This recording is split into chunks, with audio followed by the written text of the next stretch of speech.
बिस्मिल्लाहिर्रहमानिर्रहीम। अस्सलाम वालेकुम वरहमतुल्लाहि वबरकातुहू। प्यारी बहनों, आज मैं आपको एक ऐसा वजीफा, एक ऐसा विर्द बताती हूँ जिसके पढ़ने से मेरे आपके अल्लाह अज़्ज़ व जल साहब का तमाम गुनाहों को बख्श देते हैं।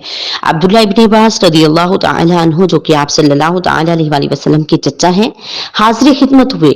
आप सल्लल्लाहु तआला अलैहि वसल्लम ने फरमाया, चचा मैं आज आपको एक ऐसा अमल न बताऊं जो आपके साबका गुनाहों को बख्श दे।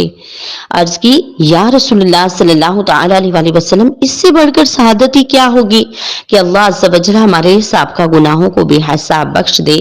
तो आप सल्लल्लाहु तआला अलैहि वसल्लम ने फरमाया कि तुम में से जो कोई भी शख्स इस सलातुल तस्बीह को, इन 4 रकत नवाफिल को पढ़ेगा, अल्लाह अज़्ज़ व जल उसके तमाम साबका गुनाहों को बख्श देगा। फरमाया, तुम में से अगर हो सके तो डेली पढ़े, डेली नहीं तो हफ्ते में एक बार, हफ्ते में एक बार नहीं तो कम से कम महीने में एक बार, महीने में नहीं तो साल भर में, अगर साल भर में नहीं तो कम से कम जिंदगी में एक बार जरूर अदा करें। सलातुल तस्बीह पढ़ने का क्या तरीका है कि पहली रकत में सना के बाद 15 बार हमने सुबहानल्लाहि वल्हम्दुलिल्लाहि वला इलाहा इल्लल्लाहु वल्लाहु अकबर कहना है।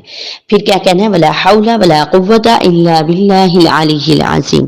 बिस्मिल्लाहिर्रहमानिर्रहीम पढ़ के सूरह फातिहा, कोई सी छोटी सूरत, और बाद में 10 बार फिर सुबहानल्लाहि वल्हम्दुलिल्लाहि वला इलाहा इल्लल्लाहु वल्लाहु अकबर। इस तरह हर रकत में, रुकू में, सजूद में, कुमा में, जलसा में हमने 10-10 बार सुबहानल्लाहि वल्हम्दुलिल्लाहि वला इलाहा इल्लल्लाहु वल्लाहु अकबर पढ़ना है। और ये एक रकत में 75 बार होगा और 4 रकतों में 300 बार होगा। अल्लाह अज़्ज़ व जल इसका कसरत से पढ़ने की तौफीक अता फरमाए। रमजान अल मुबारक का बाबरकत और मुकद्दस महीना है, कोशिश कीजिए डेली पढ़ी जाए, नहीं तो कम से कम हर जुमे को या शब जुमा को जरूर अदा फरमाए। अल्लाह ताला आप सबका आना जाना, सुनना, सुनाना, पढ़ना कबूल फरमाए।